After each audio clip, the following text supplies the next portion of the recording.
I call Sir William Seal.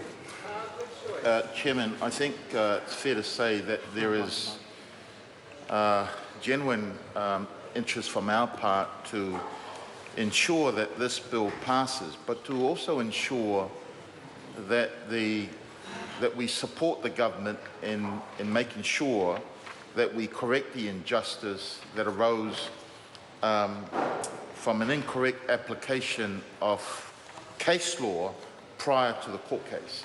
And so, in terms of Part 2 of the bill, most of the significant content was in Part 1, but in Clause 7, it attempts to try and clear up the confusion caused by the 2001 Gazette notice and the response to the Supreme Court decision.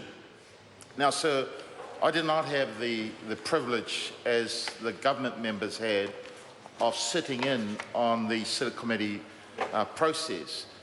I note, though, that there were significant submitters who all raised similar concerns that I think my colleague Phil Twyford has attempted to articulate. But I want to, at the outset I said we want to make sure that this is right.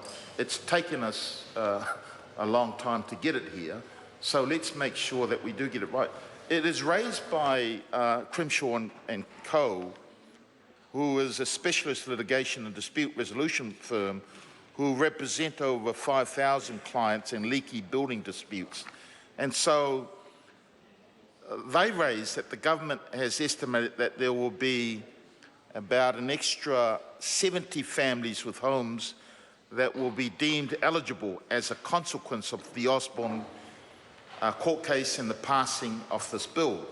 And given that as the 31st of January 2005, there were 1,147 claims representing 3,528 homes that had been assessed as qualifying for the government contribution of 25%, it will not be, they suggest that it will not be a large cost to the government to also assist some of these 70 families who were wrongly deemed ineligible and then fixed their homes. But with this legislation, those people would now be eligible. And so I know the Minister had a supplementary order in place, but I'm not sure whether that covers what this organisation has raised in their submission.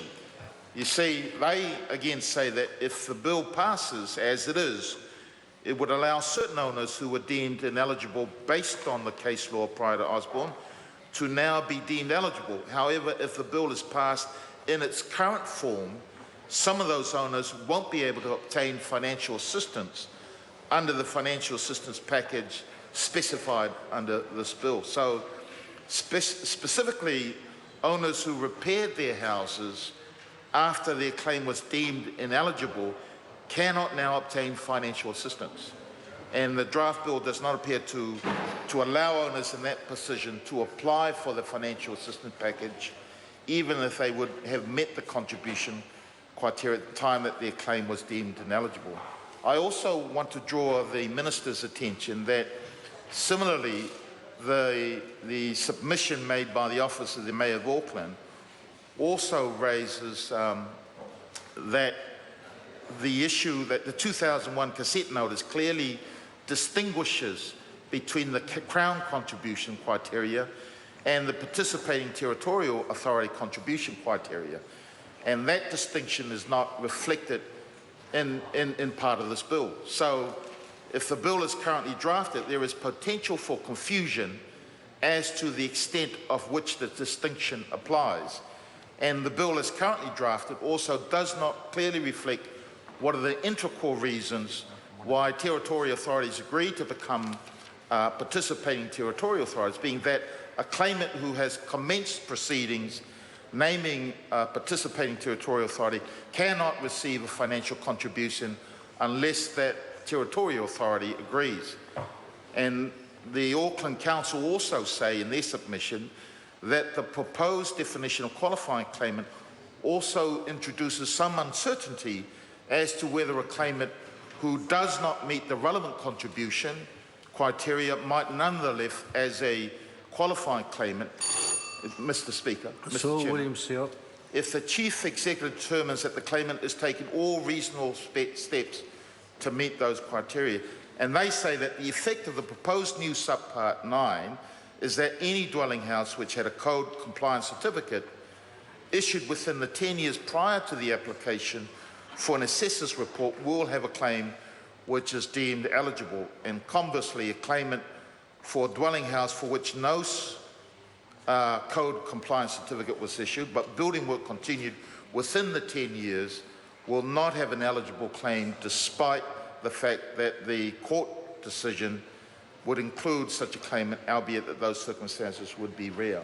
So, again, Minister, I think for our part, we want to get this right, we want to pass it, we want to support it, but I think given the time that it's taken to get us to where we are today, I think it's important that you're able to just assure the House that the concerns raised by submitters, and there's one here by the New Zealand Law Society, again, they say that the bill's aimed to widen the definition of qualified claimant to include claimants who are actively progressing claims to these people are not prevented from having recourse to the provisions of that. However, if the bill is passed without amendment, there is a subset of owners who had previously been ineligible and will become eligible but will not qualify for assistance under the Financial Assistance Program scheme. Again, that issue is emphasised again in the Law Society's submission. The other point I want to say, Minister, that in the last debate with reference to this bill, the government members or the cabinet member, and I'm not quite sure now whether it was yourself, Minister, or somebody else, was reported to have said that you would be keen to free up the industry, the building industry. And I would ask the Minister whether he was prepared to just clarify that position to the House, because the Minister may recall that we are in this leaky house situation as a result of previous government, and I understand the Honourable Maurice Williamson claimed ownership of being part of that government. Previous government freed up the industry and made it and really set it aside as arm's length from territorial authority. And my concern is that here we are attempting to fix a problem that arose from the freeing up of the building industry, and instead of us looking at ways of strengthening compliance, I'm hearing that there's a possibility that this government has set itself on another course where we could end up in the House attempting to find the money to support another leaky home syndrome. So again, I would ask the Minister if he wouldn't mind just clarifying to the House whether it was he that was responsible for the media reports claiming that that's the direction that we could be heading for. Appreciate any comments the Minister might be able to make. Mr. Speaker. I call the Honourable Nick Smith. Mr. Speaker, delighted to be able to take a short call on this bill to